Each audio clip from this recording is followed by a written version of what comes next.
Hello, I'm Justin Wheeler, and welcome to this episode of Nonstop Nonprofit. Hard as we try, sometimes the individual gets lost in our fundraising efforts. Beth Fisher is one fundraiser working to change that where she can. Beth is the Chief Advancement Officer at Mel Trotter Ministries, leading fundraising, development, and donor stewardship for an organization that's been around and growing for over 100 years. In her previous life in software sales, Beth's superpower was seeing her customers' needs and selling targeted solutions. So when she took the reins at MTM, she naturally turned to her clients' needs, providing them not just with 3 hots and a cot, but dignity as well. Beth quickly recognized that her fundraising efforts also benefited from that mindset. Treating donors as individuals was her key to fundraising success. Let's dive in.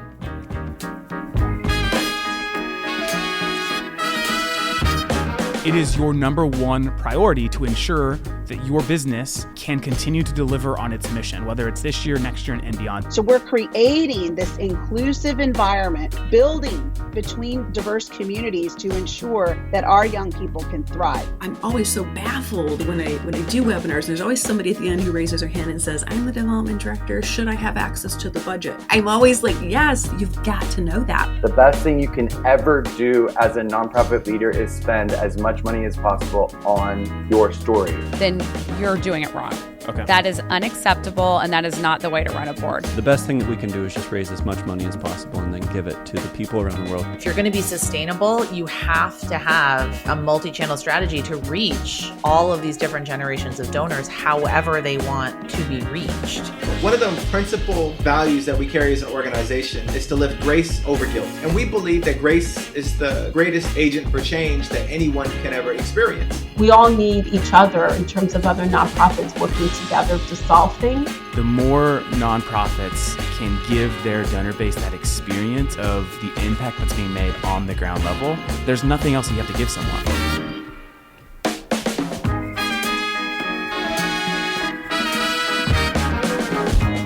This is Nonstop Nonprofit.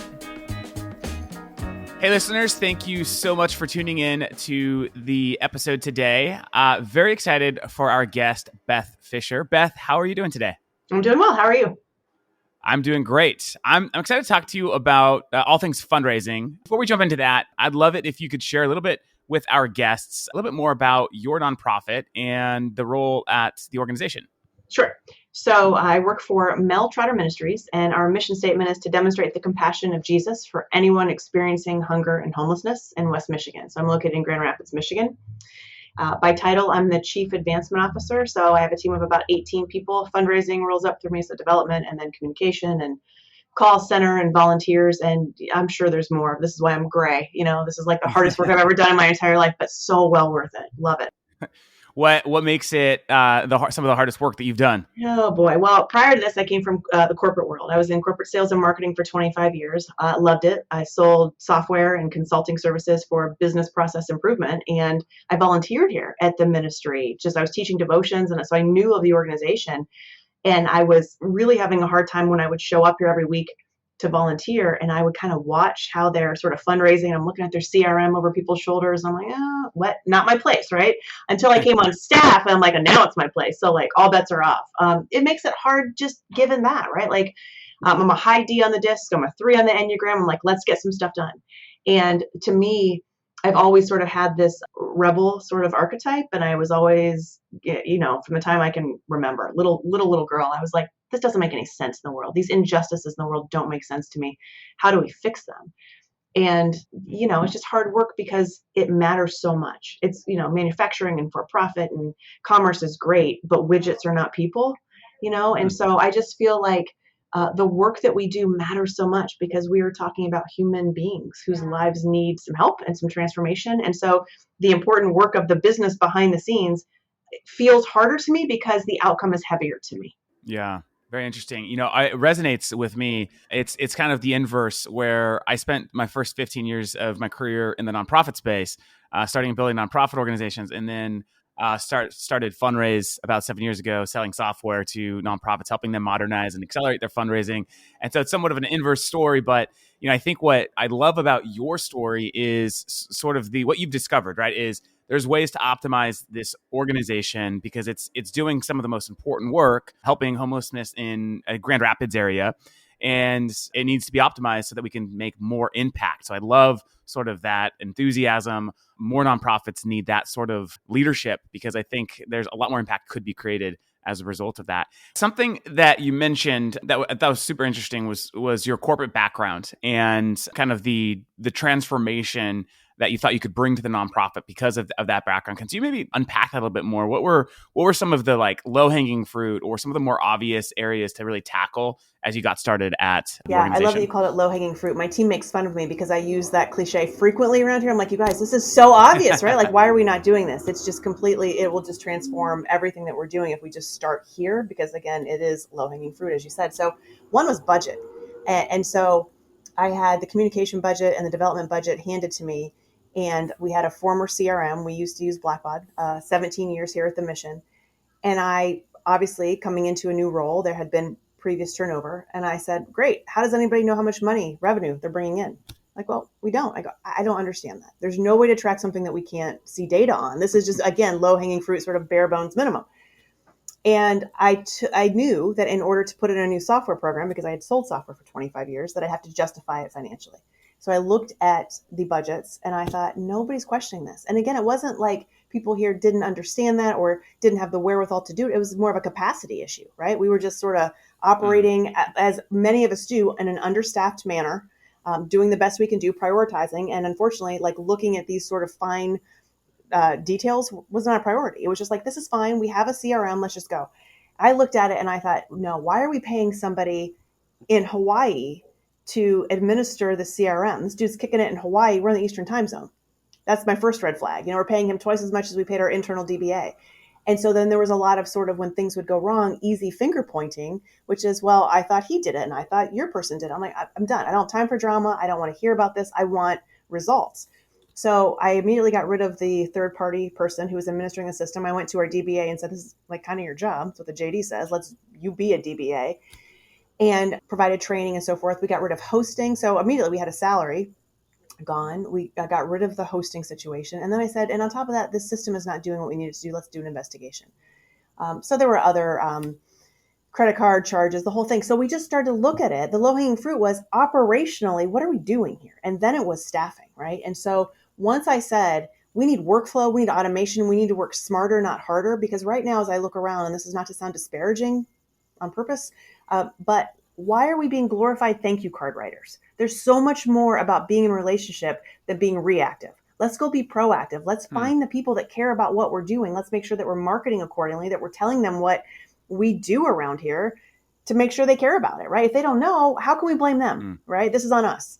So Absolutely. And I think that, the really focusing on the storytelling aspect of an organization's mission is absolutely critical to, growing and scaling an organization. I'm curious because as someone that spent a lot of time in sales, in corporate sales, was there anything that like you borrowed from your experience as a salesperson that translated well into fundraising, like specifically in building relationships with donors or, I know you're not selling the organization's cause necessarily, but you are selling impact and getting people bought in and so forth. So just kind of curious if there's anything from your sales experience that also really translated nicely to your new role in fundraising. I actually think all of it. I don't think any of it was wasted, right? Because again, sales is about relationship. It's about saying, this is how we can make something better.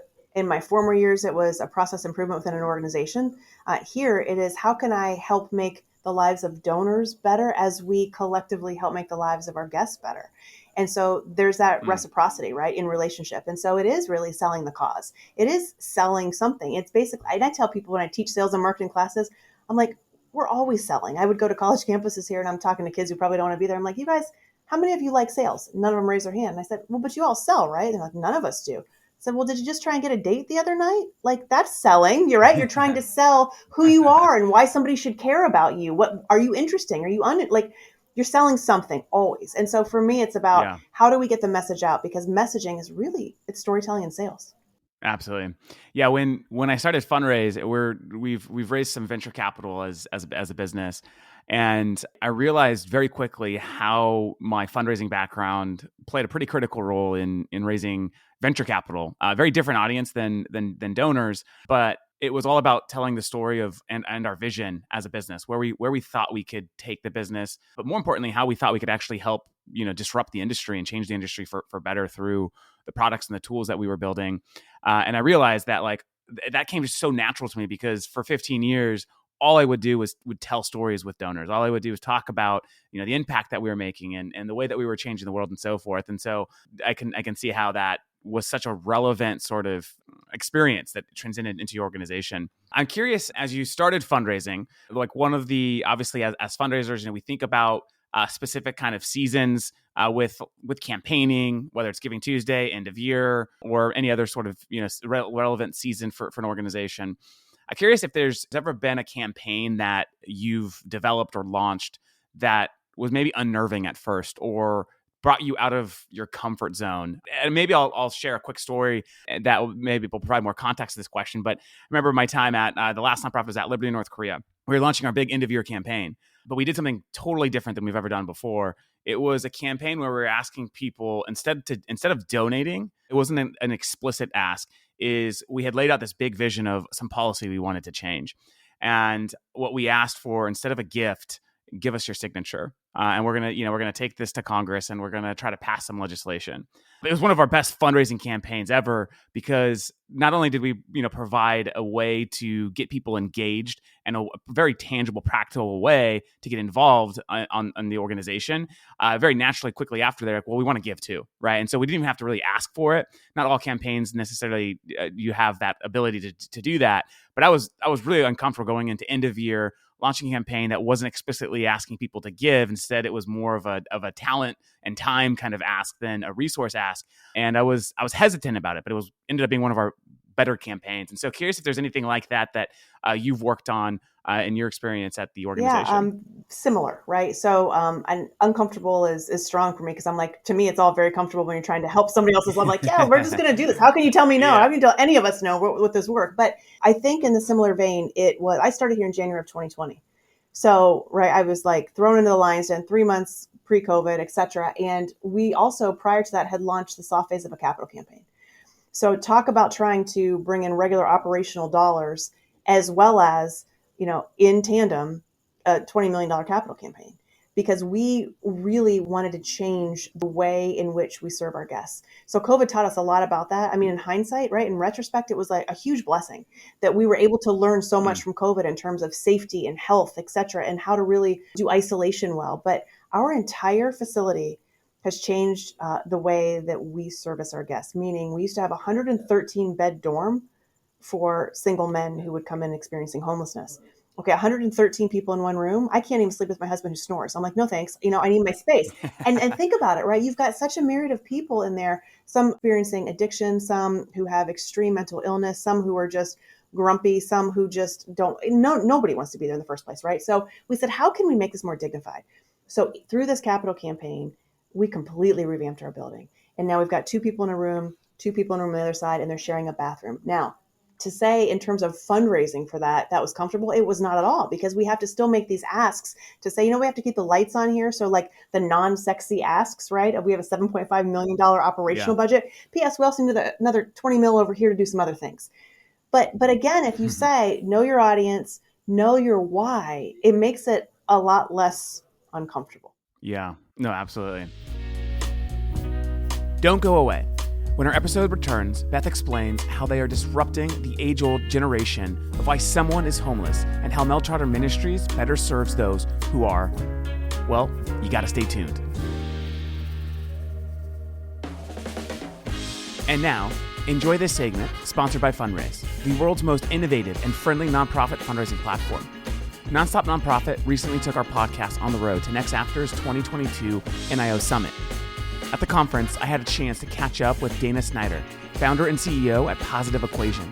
Listen in as Dana shares about how creating an impactful mission for your donors can build an overall movement for your organization. Dana, thank you so much for jumping on the podcast. How are things going? Things are great. I mean, I'm sitting here with you, Justin. Come on. And we're in Kansas City. Kansas City. What a place. What a place. What can be greater than some good barbecue? That's true. How's the conference been so far? It's been great. I think, honestly, my favorite thing is now that we're all back in person is just to see each other and be able to have the in-person conversations instead of in Zoom. Like, you can be semi-distracted or like I got to jump to the next call and you're like, or my dog's doing something on the couch across from me, right? But like we're able to be here and just hang out in person. And I love this event in particular because I'm obsessed with data and optimization. And so everything that they talk about is my jam. Yeah. I was talking to the team, and this is definitely my favorite conference in the industry. And it's also like so practical, right? Yes. Like there's like every speaker has like very practical things to share, and so you walk away and you're going to get something super valuable. Your talk, mission to movements. Talk to us about what's a tongue twister. It is. Talk to us about the meeting. Like what's the like thesis behind your talk? This is also, I think, your podcast name. Is that correct? It is. Yes. Yeah, missions to movements. Yeah. So can you get the theme there? Yeah, it's the branding of what I'm trying to do. I do. So the idea of the concept of missions to movements, and really my focus is in the social media space and just really overall the digital ecosystem of like what your organization is doing, is how can you make sure that what you're saying online can translate to an individual donor to really create an impactful mission for them, and therefore builds an overall movement for your organization. So the example that I gave during my talk was talking about Dance Marathon.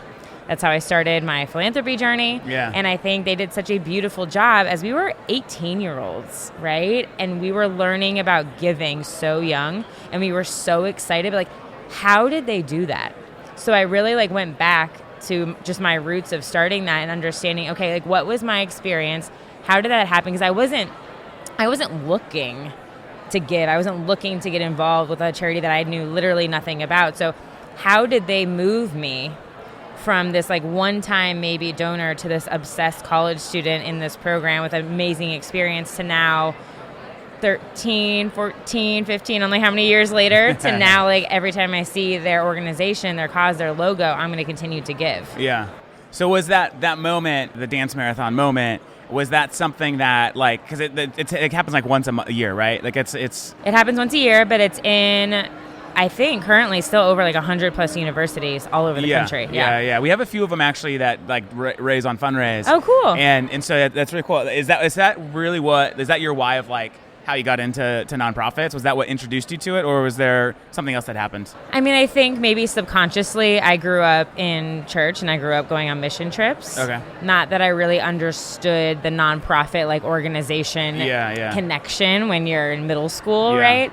But the sense of giving, I think, was always there. But I think Dance Marathon was the first time that I truly understood, oh, there's an organization that impacts this hospital, that impacts this little girl that I love. Yeah, absolutely. And then that's kind of what made it come full circle. Was the, like, because like Dance Marathon, people are having a great time, right? Yeah. And so was it also like, oh, wow, like, charity can be cool. It could be fun. Like, yes. was that something that like also kind of like intrigued you into like the industry? Yeah, and you know what's so funny about Dance Marathon is we at the time were very small. Nighthon at University of Central Florida, go Knights, representing, which there was actually a crowd in my session that is from UCF, which is amazing, that like hollered in the back. What's fascinating is we were struggling at the time. I mean, this was back in 2008. Okay. We were struggling to get past like raising $50,000 as students.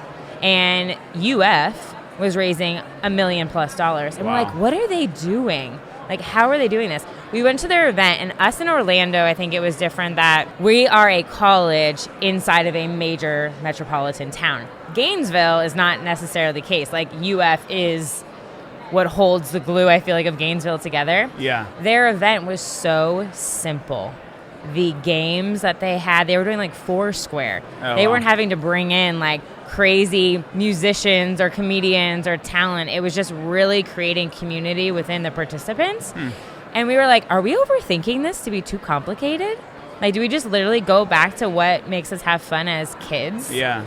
And now the university is raising 1.5, 2 million That's annually. amazing. And yeah, and I think what's interesting is how much we can overcomplicate things in our mind because we're so inundated in like the day-to-day minutia of what we do versus like, let's just take a step back. And I love learning by experience of what others are doing. Yeah, we had this like saying at Invisible Children when I was there that in order to get someone to donate, you had to get them to cry, or you had to get them to laugh first, then cry, then donate. Yes. And so whenever we were launching a new campaign or whatever was happening, that was like the formula we would use. Is like, I totally forgot you worked there. Jason Russell was on my podcast, and brilliant storyteller. Yeah, oh yeah, he is. It's like he's like on a totally different level of storytelling. Okay, so a lot of nonprofits that I've talked with think like, oh, like movements, like that's for like a different kind of organization, a different type of nonprofit. Like there's just like a stiffness to a lot of nonprofits. Yeah. And so do you encounter that in your consulting and in working with organizations of like, no, like movements are for you too? Yeah. I think there's a stigma around what a movement is like. It's the ALS Ice Bucket Challenge, right? And that's a movement. That's not true. Like you can have like mini movements in what you're doing to make a greater impact. So I think it's just the perception of the word can get this cause. But it's really like if you look at the definition of a movement, it's really like, are you creating an impact and a change in your specific cause area of what you're doing and what you're advocating for? It doesn't mean every single person and everybody on all the news channels need to be talking about what you're doing for it to be considered to be a movement. And I think we get caught up in like this press media notion of we're not successful if we're not breaking into CNBC and Fox and CNN, right? That we're not creating a movement, and that's not true. Because it could be a micro dependent upon what you're doing. Absolutely. And it's like, it's a groundswell too. I mean, it takes time to build like if you get to a point where you have a big movement, like at Invisible Children, we had a huge movement. Yeah. But it was like I remember you guys on my college campus. Yeah, and it was 7 years of touring the country, right? Sending like high school students all over the country, going school to school to school to school. So you have to put in the work. But what was interesting there too with you guys is you also went for a younger generation. Yeah, our ICP, our like ideal donor, was 16 years old. Yeah, that was what we built our. Which I don't think anyone, or I'm not gonna say anybody, but I think it's very rare that people think about, oh, I'm gonna go for, in this case, Gen Z now. Yeah. Because they think, oh, but it's the boomers is where it's at. Yeah. And it's, the reason why we focused on such a young demographic was like twofold. One is like, we think we can make charity cool, for better or for worse. There's lots of things that like bad things that have come from Invisible Children. But that was like initially, we can make charity cool. Yeah. And if a 16-year-old cares, about what's happening in Uganda, their parents are going to care. Right, because they're going to be excited that their kid is thinking about something much larger than themselves. Excited about philanthropy. And so that's into what happening was. It was like the younger generation became like our doorway into the boomers. Do you see? I know this is supposed to be you interviewing. It's all right. Do you see a big shift just because you guys get so much data with what you do in terms of generational giving and how we're giving? I think the current sector is so used to large, substantial gifts that they rely on all the time. But as a millennial, I mean, my husband and I, we are not currently preparing to give large sums or create an endowment. More so, we would like to be monthly donors to multiple organizations, maybe giving smaller, but giving for a long, substantial amount of time. Do you see a big shift of that happening in like education to orgs? Yeah, I mean, I think like one thing that we see is organizations are like super hungry to diversify like their funding. And it's at the top like 2% of giving. It's like it's very crowded, right? Yeah. I mean, there's only so many foundations. I mean, there's a ton of money, but like it's very competitive. Yeah. 75% of giving comes from households, and so many organizations don't prioritize household giving. But we are starting to see organizations really build these like what terms we're seeing are like consumer-facing like giving programs. Yeah. Which is spot on because I mean you've got 300 million people here in the States to build a program around. Yep. And one of the things is we're seeing average gift size like from this like demographic of donors hovering like around $100, right? Yeah. And so it'll be interesting to see kind of like over the next decade what happens. I mean, there's a lot of wealth transfer happening, within the millennial generation. That are going to probably become, larger major donors. Yeah. But I think an organization to be successful and to grow needs to have a very solid annual fund program that's targeting young donors who can give $50, $100. Yeah. And I think I had a really interesting conversation with the Birthday Party Project this year. Okay. During COVID, they said, okay, a lot of other things are slowing down for us. let's redo our brand. They completely redid their branding. They look so professional. It's fun, it's vibrant, it's bold. And that attracted A, new donors, but B, large international corporate donors. Oh, wow. Because it just completely leveled up their look and their feel. Yeah. And so I think it's also investing in, we are so used to as consumers, the Amazon of things, the 1-2 click, right, donate. Yeah. We're so used to going to these for-profit companies that have beautiful sites that we just kind of expect the same thing, which is like tools like you guys that make it really easy to create something beautiful, because that's what I think the expectations are also of a younger donor base. Oh, totally. Yeah. I mean, like if a donor goes to a website and, can't figure out how to donate or can't like navigate the site, or it looks like it was built in 1999, the donor's going to drop off. Like it's not, you're not going to convert that individual. That was part of what I talked about yesterday. Was like, okay, so you have this personalized donor's journey, right? From awareness, consideration, decision. And if you're working so hard and building all this content to get me like through the awareness, consideration, I'm educated, I'm excited, that at the very last step, if I'm like signing up for something and I can't do it, or if it's difficult, or if there's friction, it's just like, you're gone. Totally, yeah. And it's funny how organizations will try to really outsource that to volunteers, like web development, brand building. Yeah. These are things that Jason Russell actually said this. We had him on our podcast too. He said one of the most important things you can do as a nonprofit is invest as much money as possible in your story. Yes. And because that pays dividends, right? And most organizations have a very long-term game to play. Yep. And if we're just focused on a quick win here and there, it's not going to be sustainable. If there's one thing that somebody hears from this, please hire a social media digital role for your team, aka ideally they can tell stories through your social channels, but to invest in that person and invest in giving them the resources that they need to do their jobs. I think we think, okay, I'm going to hire this manager, but I'm not going to give them any budget for a management platform, for content building. Oh, we need a travel budget so they can go on trips with us, or there's no ad spend for them to test running ads, but you go do your job. But Dana, I mean, an intern can come in and do all your social media, right? Of course they could. Last question, and a series of fun questions here. Well, these are all been fun, but so when I wanted to go back to one thing that you said is you're creating all this content for social media, and you're pushing the donor kind of through this journey, and then they land on the site. And it doesn't match, what everything else that just happened. How do organizations dial in sort of this cohesive approach, whether they're acquiring donors from Facebook or from LinkedIn or any other social media platform? What's the best strategy for organizations to really build a cohesive donor journey? Such a good question. So what I found, I do a lot of work in ads. And what I found is there needs to be, exactly like you're saying, that consistency in that branding. So if there's imagery and colors and visuals that you're showcasing in your content and your ads, your website needs to reflect that. Literally, it could be verbatim the exact same photo. That's actually worked really well, because then that donor, that supporter knows that they're in the right place. I think to not complicate it is, I always share, and I do this personally in my business, is really focus on a primary and a secondary social channel. Do not try and be everywhere. I'm not on Twitter. I stopped trying to be on Twitter because to do it properly, it takes a lot of time. I have a tweet that's pinned to the top that says, I'm not here. Find me on LinkedIn, and I have 3 links of resources. But people know, oh, okay, she's not on this platform, but I let them know I'm not there. And then you can find me somewhere else. Yeah. So simplify your life. Focus on where you truly think your audience is. Focus on creating really great content that also is true to the business of that platform.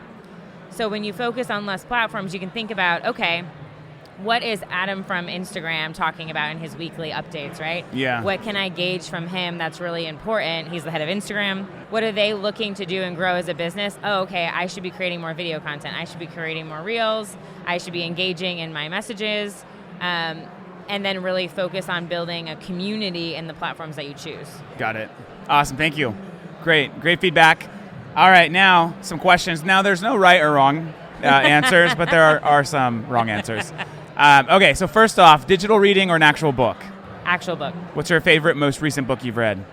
Oh my gosh. Okay, Kristen Hanna. I love all of her books. And what was the most recent one? Oh, 4 Winds. 4 Winds. So good. 4 Winds. It's historical fiction vibe. Okay, all right. Pizza or salad? Pizza. Pizza, nice. Beach or the mountains? Get to live somewhere for the rest of your life. Ooh, That's really tough. I'm a Pisces, but I'm a skier. So you're going to say mountains. Oh, you're going to be in the snow the rest of your life. I would say mountains. Mountains, okay. Football or football? Football. Football? Yeah. No, throwing. No, throwing. Throwing. Oh, okay, so football. Yeah, football. Football. American football. American football. Okay. Are you more, it sounds like you're more college football than pro football? Yeah, I mean, although I will say go Bucks because we have Brady for another year. Dogs or cats? Dogs. Dogs. Do you like cats? I used to have a cat. Definitely dogs, though. Okay. My puppy's the best. Yeah, me too. Funnel cake or cheesecake? Cheesecake. And the last one, The Goonies or The Sandlot? Oh, gosh. Sandlot. Sandlot. Awesome. Dana, thanks so much for joining. You're welcome. Thank you for having me. Welcome back to Nonstop Nonprofit. Before our Fundraise sponsored break, Beth was sharing about what they learned through COVID and how that shifted their ask to their donors. Now, let's get back to the conversation. I'm also curious, I think homelessness is such a big problem in the United States. And I've noticed, just especially during being involved in so many different causes and nonprofits around the U.S., for some reason, I feel like homelessness has this like stigma, right? Where for individuals who haven't experienced it or aren't going through it, there's this stigma of like, well, why are they on the streets? Like, why aren't they working? Why are they lazy or whatever? Like the excuse may be like, no, I'm not going to give them money. They're going to buy alcohol and drugs. I'm curious how you guys overcome that, because obviously that's a generalization. I can see how that could potentially impact new individuals from giving to an organization like yours. So how do you guys tell this story to help supporters understand the importance of your work? And then further, how do you show the impact? How do you help your donors understand the sustainable impact that you're making as an organization on this issue? Thank you for that question, because you are exactly right. That is the perception and the misconception, right? Which is that everybody who's homeless, they just must be making a choice. And if they would just go out and pull themselves up by the bootstraps, get a job, problem solved. Not even close, right? That is such a small percentage of the folks whom we serve, especially in this day and age with inflation, with lack of affordable housing here in West Michigan is a real problem. And so what we're doing is more of an educational awareness program, right? It's like, hey, I know you guys think this. I'm a big believer in lean into the elephant in the room, just as you did, right? I go into every room I can speak about, and people will say, well, you just serve people who X, Y, Z. I'm like, that's not it at all. Let me tell you, I understand why you think that. Let me also tell you why it's so wrong. And data, right? Data backs it up. But again, going back to systems in place and the right CRMs and the right data and the right inputs that will help us then have the right outputs to do the storytelling, to do the marketing. Without that, it's kind of like people are going, well, I only see what I see and I only know what I think that I understand, none of which can be backed up. So that's how we go about it. And we really talk about all of the wraparound services, because this is going to sound derogatory, but people old school think 3 hots in a cot, right? We'll give them $2.39. They'll give them some gross mashed potatoes and put them on a cot. And again, this is all we can do, but hey, we're checking a box here. We're fulfilling our duties as human beings and as Christians. So now we're good. It's so much more. It's so much more. People are living paycheck to paycheck, Yeah, I've heard it's, like a lot of people are one paycheck away from being homeless. I think, the kind of piggybacking on what you just said there, I think this is why I believe marketing should be a program expense, not an overhead expense, especially on an issue like you're working on. And when I was at Liberty in North Korea, no one really knew what was happening in North Korea. Everyone thought that North Korea was our enemy state. It was the axis of evil. It was crazy dictators, nuclear weapons. Why would we ever donate $1 to a country that has been perceived this way for so long? And so we knew that in order for us to actually create, support and resources for an issue that was one of the worst human rights violations in the world, that we would have to first peel back the onion, and talk about why North Korea should not be perceived this way. And so we spent at the time over 50% of our budget for the first 2 years on just telling that story and just spreading awareness, generating awareness, changing people's hearts and minds, because we knew if we did that, then we would be able to actually make a bigger impact on the issue. And so the question for you here is it hard at your organization to generate the resources you need to continue to tell the stories and to continue to demystify these wrong perceptions? Or do you feel like you have enough resources to do that for the organization? I feel like it's a work in progress. We have we've been in existence since 1900, Mel Trotter Ministries. So we clearly have name recognition, right? The problem is some people recognize that name from the old school way of programming around here, and that's not how we do things in 2023. And so I do feel like we have enough resources. For us, I guess the thing that we continue to sort of bang our heads up against a brick wall is how do we actually say the information in so many different ways that it actually lands, right? How do we actually market to all of the audiences collectively saying the same thematic, information? Like, we don't want to confuse people, clearly, because clarity is what it's all about. But yet, how do you sort of deconstruct, undo, whatever those words are, what people have had in their mind for so many years? And that's the thing, is we have an aging donor database, as many organizations do. And, they've known what they've known for giving for 30 years. My daughter, who's 25, I don't think she knows where her mailbox is at her apartment, right? She has no idea what this looks very, very different to her. And she cares, as we all know. It's so true. I'm watching it. She grew up in the faith, but she's like, Mom, I don't see what I was taught as a kid. I want to know that somebody on the streets, like what I do, if I give them $5 every month, I want to know how it helps them. So impact. And so we share the numbers, but for me, it's more about faces and names and stories, because people can read data. It's kind of boring at the end of the day. Let's be honest. I mean, that doesn't really wow people. It's necessary to substantiate, but what sells, if you will, what people stop and go, oh my goodness, I had no idea, is when they say, wait a minute, a family lives there? You guys, if a family becomes homeless in West Michigan right now, there's no place for them to go? That answer is, you're right, there isn't. That's the wow factor. Yeah. I'm like, it could be your neighbors, it could be your sister, it could be your family. Think about that. Absolutely. Yeah, I mean, giving is such an emotional experience, for individuals and donors. And, a lot of times organizations will lead with data, like there's 100,000 homeless people living in Grand Rapids, or, hey, there's this lady named Sally and she could really use your help. That message is going to resonate with more people. It's tangible. I can understand one person. It's hard to understand, what does 100,000 people look like living in the streets, and how does my $5 actually make a difference for 100,000 people? And so I totally agree with you. Data is to substantiate the impact and to inform decisions. It's internal, right? It's for you as an organization to use to make good business decisions. But when it relates to fundraising, it's got to be about the story. It's got to be about the individual.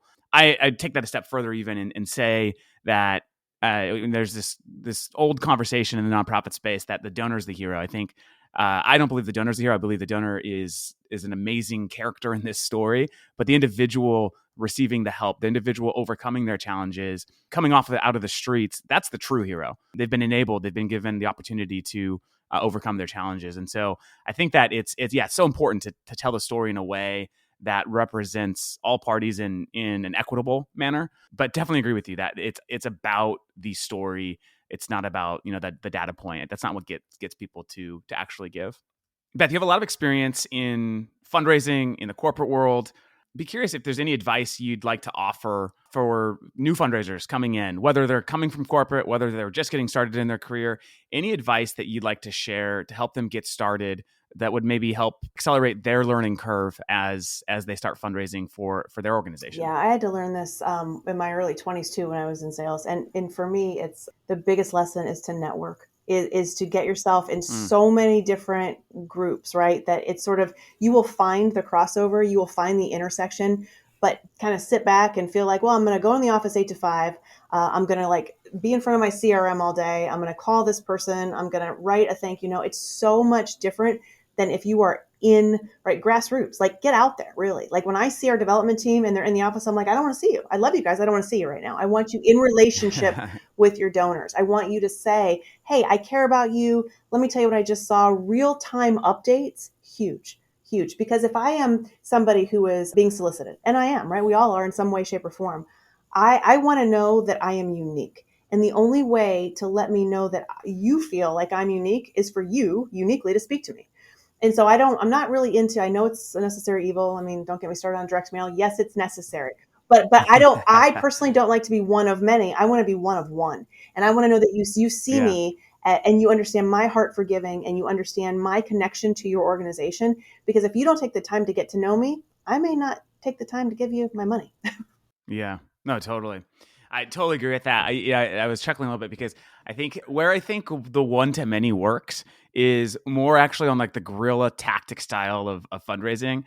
We did this really well at the first organization I was at, called Invisible Children, where we would literally go to any Apple store. We would travel all around the United States to spread awareness. And we were like, where are there mass computers? We went to libraries, Apple stores, and we changed the home screen to our banner to our website. And it actually drove a ton of traffic, and we would get new support all the time. We would hear about people donating that would say, hey, like, this is so creative. I found your organization. It's so amazing. I'm going to contribute. So I'm also all about the creative kind of grassroots guerrilla style, but nothing beats, that one-to-one relationship building, especially if we're trying to beat donor churn, if we're trying to keep donors involved in organizations for the long haul, if we're trying to create lifelong donors. It's so important to build those relationships. And so thank you for that advice. I think that is super, super helpful. Beth, I know you're busy. And so wish you the best of luck in your efforts. And thank you so much for joining Nonstop Nonprofit to share your wisdom with us and our audience. Thank you so much for having me. I appreciate it. Thanks, Beth.